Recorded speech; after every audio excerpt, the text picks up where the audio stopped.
الحمدللہ رب العالمین والصلاة والسلام علی محمد الامین۔ اعوذ باللہ من الشیطان الرجیم، بسم اللہ الرحمن الرحیم۔ خواتین و حضرات، یہ سورہ بقرہ کی آیت 102 ہے جس سے ہم درس کی ابتدا کر رہے ہیں۔ پچھلے درس میں یہ مسئلہ زیر بحث آ گیا تھا کہ رسالت مآب صلی اللہ علیہ وسلم جب یثرب میں تشریف لائے تو یہود کے علماء فضلاء نے جس طرح دوسری چالیں چلی، اسی طرح انہوں نے یہ کوشش کی کہ وہ اپنے عاملوں کے پاس جائیں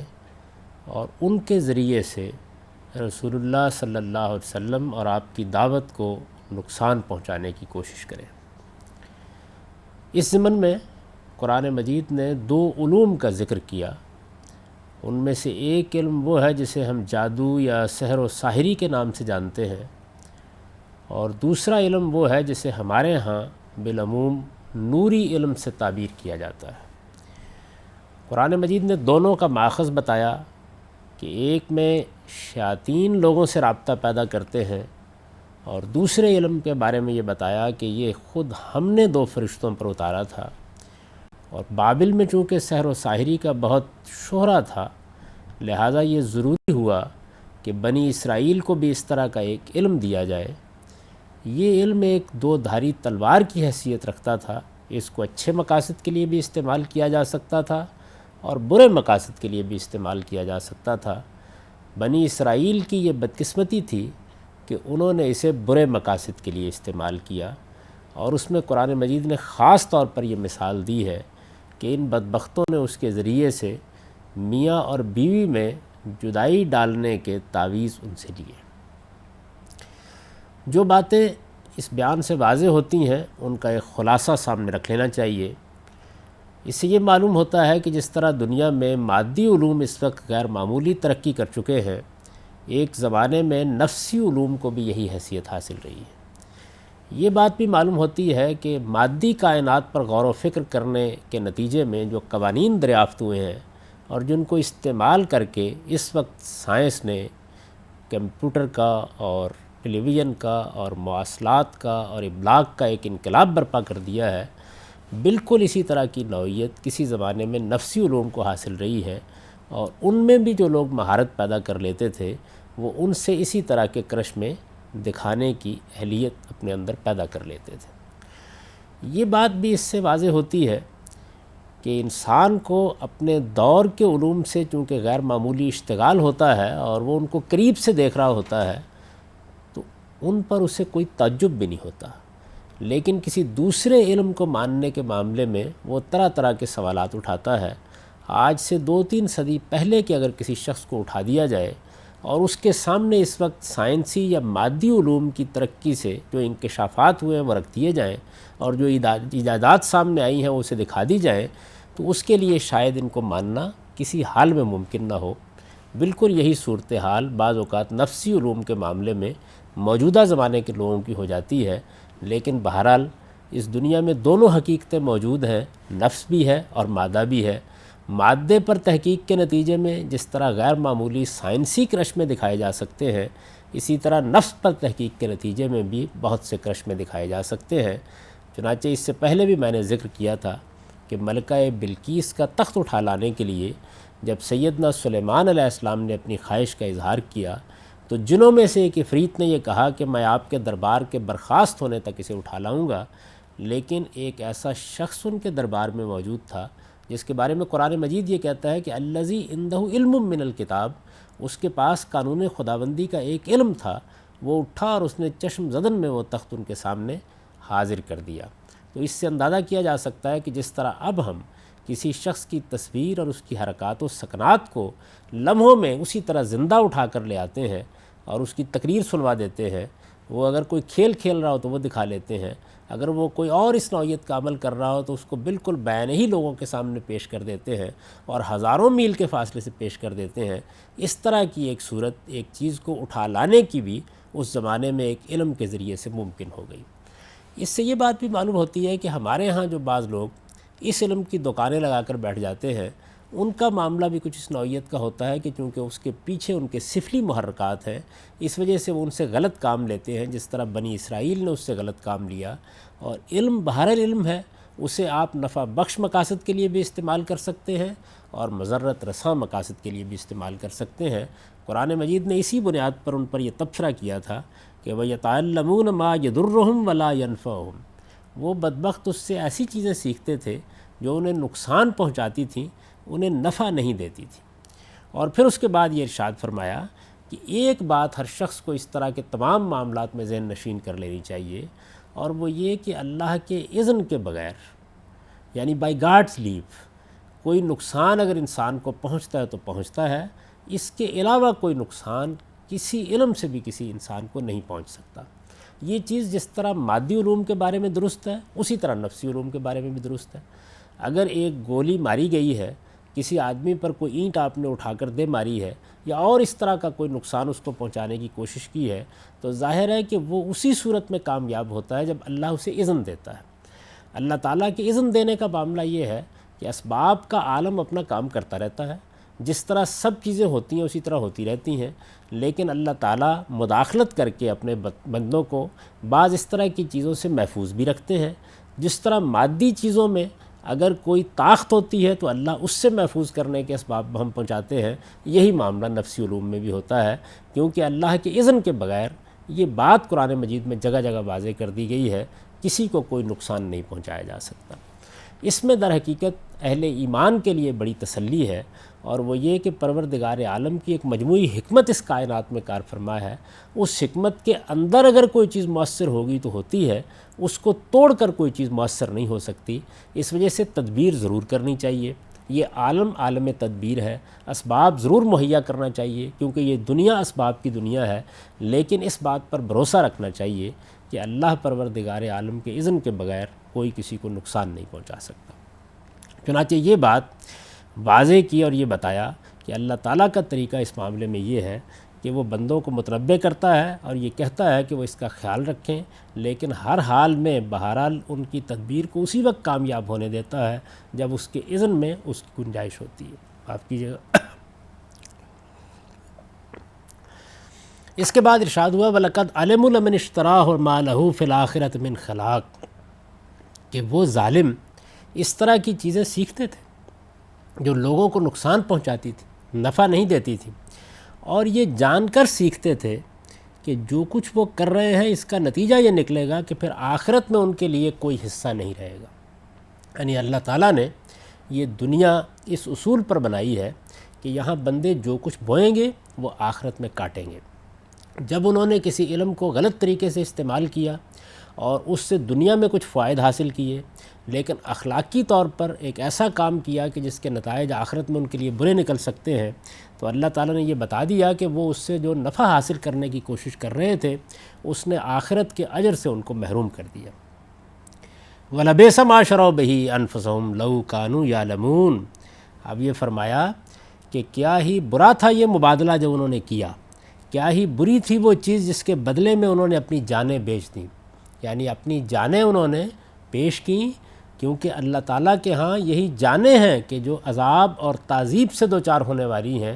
یہ انہوں نے بیچ دیں، اور ان کی جگہ پر دنیا کے حقیر نفع خریدے، دنیا کی حقیر چیزوں کو وہ اپنے پاس سمیٹ کر لے آئے۔ انہوں نے اس بات پر غور نہیں کیا کہ وہ کیا بیچ رہے ہیں اور کیا خرید رہے ہیں، یعنی دنیا کا نفع خرید رہے ہیں، کچھ مادی آسائشیں خرید رہی ہیں، کچھ وقتی طور پر ان کے جذبات کو تسکین حاصل ہو رہی ہے، کسی شخص کو نقصان پہنچا کے ہو سکتا ہے کہ وہ خوش ہو رہے ہوں، لیکن انہوں نے اس بات پر غور نہیں کیا کہ اس کے نتیجے میں وہ کھو کیا رہے ہیں، آخرت کا اجر کھو رہے ہیں، اللہ تعالیٰ کے عذاب کے لیے اپنے آپ کو پیش کر رہے ہیں۔ اس کو بیان کیا ہے کہ انہوں نے اپنی جان کو عذاب کے سپرد کر دیا اور دنیا کا حقیر نفع اس سے حاصل کرنے کی کوشش کی۔ وَلَبِئْسَ مَا شَرَوْا بِهِ أَنفُسَهُمْ لَوْ كَانُوا يَعْلَمُونَ۔ پھر ارشاد فرمایا وَلَوْ أَنَّهُمْ آمَنُوا وَاتَّقَوْا لَمَثُوبَةٌ مِّنْ عِندِ اللَّهِ خَيْرٌ، کہ اگر وہ ایمان لاتے، تقوی اختیار کرتے، یعنی اگر وہ اللہ تعالیٰ کے بارے میں یہ خیال کرتے کہ وہ ہمارا مالک اور خالق ہے، سارا بھروسہ اسی پر کرتے، اس پر ایمان رکھتے اور کسی موقع پر بھی ایسا رویہ اختیار نہ کرتے جو ان کے ایمان کے تقاضوں کے منافی تھا۔ اور دوسری بات فرمائی واتقوا، اللہ کے حدود کے پیرو ہو کر رہتے، یعنی اللہ تعالیٰ نے اس دنیا میں جو اخلاقی حدود قائم کر رکھے ہیں اور جن پر دنیا کی صلاح و فلاح کا انحصار ہے، ان حدود کا پوری طرح لحاظ کر کے زندگی بسر کرتے۔ اگر علم انہوں نے سیکھا تھا تو اس میں بھی یہ کوشش کرتے کہ وہ خدا کے قائم کیے ہوئے حدود کے اندر استعمال کیا جائے، تو اس کا اللہ کے ہاں جو ان کو اجر ملتا وہ اس سے کہیں بہتر ہوتا جو چیز انہوں نے اس علم کے ذریعے سے دنیا میں حاصل کی۔ وَلَوْ أَنَّهُمْ آمَنُوا وَاتَّقَوْا لَمَثُوبَةٌ مِّنْ عِندِ اللَّهِ خَيْرٌ، یعنی اللہ تعالیٰ کے ہاں جو اس کا اجر ان کو ملتا، اللہ کے ہاں جو صلہ وہ اس کا پاتے، وہ اس سے کہیں بہتر ہوتا جو انہوں نے یہاں پایا۔ اس سے یہ بات بھی معلوم ہوئی کہ اصل میں انسان کو جو چیز پابرجا رکھتی ہے، بچائے رکھتی ہے، جو مستحکم طور پر دین کے راستے پہ گامزن رکھتی ہے، وہ ایمان اور تقویٰ ہے۔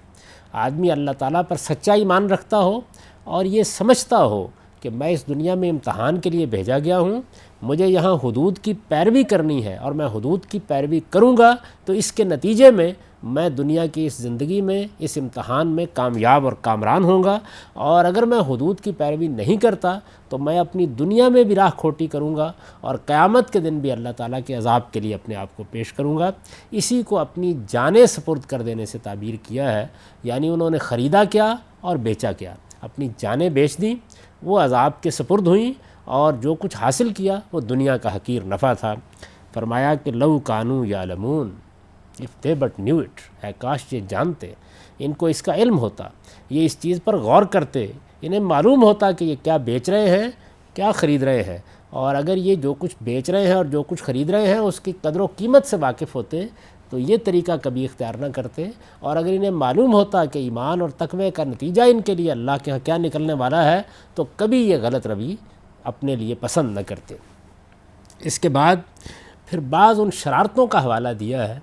جو یہ یہود رسالت مآب صلی اللہ علیہ وسلم کی مجلس میں کر رہے تھے۔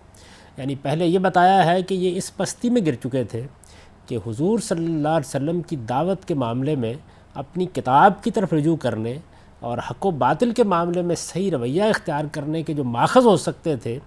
ان سے رجوع کر کے صحیح بات جاننے کی بجائے یہ سفلی علوم کے ماہرین کے پاس چلے گئے، عاملوں کے پاس چلے گئے، اور انہوں نے چاہا کہ جس طرح اپنی دنیوی تدبیروں سے یہ نقصان پہنچانے کی کوشش کر رہے ہیں، ان علوم سے بھی کام لے کر یہ رسالت مآب صلی اللہ علیہ وسلم کو نقصان پہنچائے۔ اب اس کے بعد یہ بتایا ہے کہ انہوں نے حضور صلی اللہ علیہ وسلم کو لوگوں کی نگاہوں میں معاذ اللہ گرانے کے لیے یا دوسروں کے سامنے آپ کی اپنی دانست میں تحقیر کرنے کے لیے کیا رویے اختیار کیے۔ یا ایھا الذین آمنوا لا تقولوا رائنا وقولوا انظرنا واسمعوا وللکافرین عذاب علیم، مسلمانوں کو مخاطب کر کے یہ کہا کہ یہ لوگ رسالت مآب صلی اللہ علیہ وسلم کی مجلس میں آ کے اب اس طرح کی حرکتیں کرتے ہیں کہ جو عام آداب کے کلمات ہیں ان کے اندر سے تضحیک کے اور تحقیر کے مواقع پیدا کر لیتے ہیں۔ اس میں خاص طور پر مثال دی ہے کہ مجلسوں میں جب لوگ بیٹھتے تھے تو ایسا ہوتا ہے کہ کوئی بزرگ بات کر رہے ہیں اور بات پوری طرح سنی نہیں گئی تو آدمی ادب کے ساتھ یہ عرض کرتا ہے کہ ذرا اپنی بات دہرا دیجئے، ذرا دوبارہ ارشاد فرما دیجئے۔ اس طرح کا ایک کلمہ عربی زبان میں یہ تھا کہ رائنا، یعنی ہماری رعایت فرمائیے، ہم بات سن نہیں سکے، از راہ کرم ذرا دوبارہ کہہ دیجئے۔ تو یہ اس بات کو اس طریقے سے اپنی زبان سے ادا کرتے کہ جس میں تضحیک کا پہلو پیدا ہو جاتا، وہ چیز جسے انگریزی زبان میں کہتے ہیں کہ گویا ایک ڈرائی سے پن کسی صورتحال پیدا کر دیتے۔ اس کے اوپر قرآن مجید نے مسلمانوں کو توجہ دلائی کہ ان کی تو نیت میں فساد ہے، اور یہ رسالت مآب صلی اللہ علیہ وسلم کو زک پہنچانے کے ساتھ ساتھ یہ بھی چاہتے ہیں کہ ان کی عزت، ان کا احترام اور ان کی شان لوگوں کے دلوں میں قائم نہ رہے۔ یہ اس طرح کے تضحیک آمیز الفاظ استعمال کر کے اپنے جذبات کی تسکین کرنا چاہتے ہیں، لیکن یہ پیغمبر کی بارگاہ ہے، تم ان آداب میں تبدیلی پیدا کر لو۔ چنانچہ ارشاد ہوا کہ جب تم رسالت مآب صلی اللہ علیہ وسلم کی مجلس میں جاؤ تو رائنا نہ کہا کرو، یعنی اس کلمے ہی کو ترک کر دو۔ اگر انہوں نے مجلسی آداب کے ایک پاکیزہ کلمے کو بری صورت دے دی ہے تو تم اسے ترک کر دو۔ وقول انظرنا، اور اس کی جگہ انظرنا کہا کرو، یعنی اس کو چھوڑ دو اور ایک دوسرا کلمہ اختیار کر لو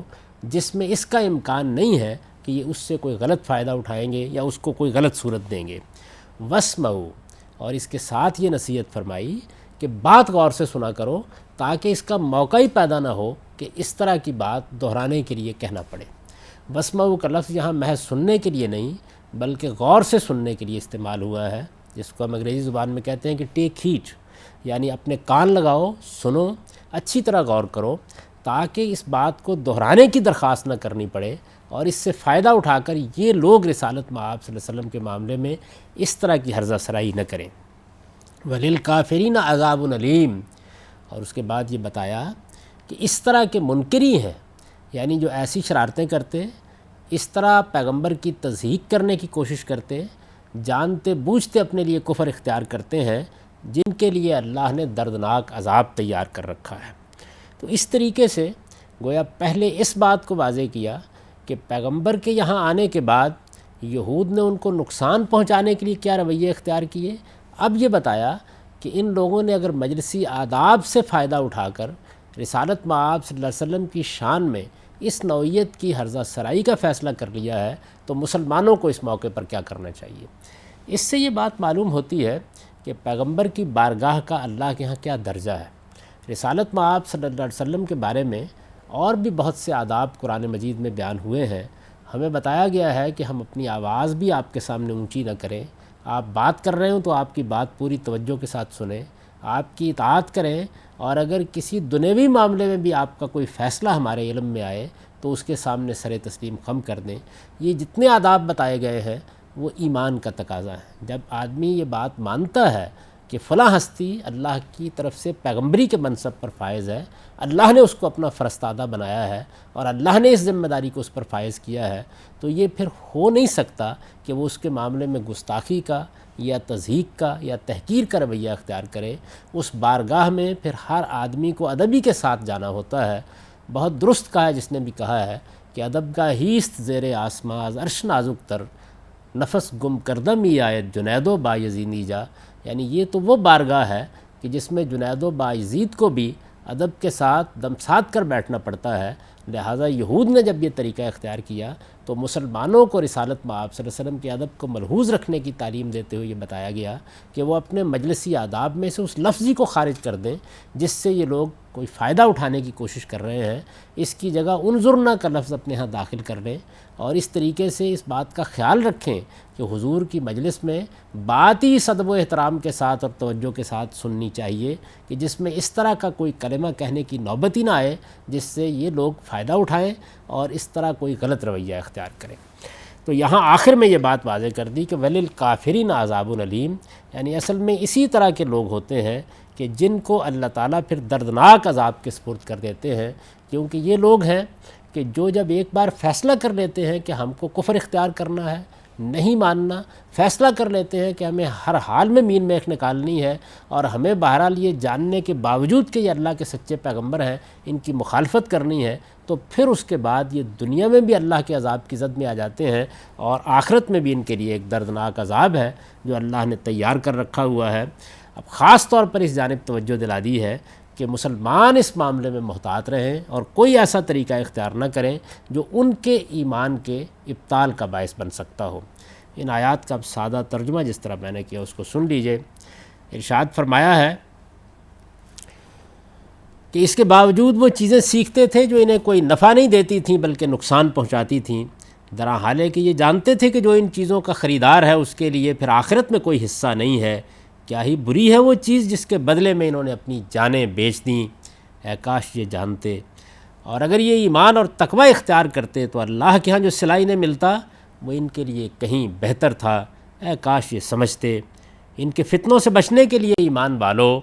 تم بارگاہ رسالت میں بیٹھو تو رائنا نہ کہا کرو، انظرنا کہا کرو، اور جو کچھ کہا جائے اسے توجہ سے سنو، اور اس بات کو یاد رکھو کہ ان کافروں کے لیے دردناک عذاب ہے۔ اقول قولی ھذا واستغفر اللہ لی ولکم ولسائر المؤمنین۔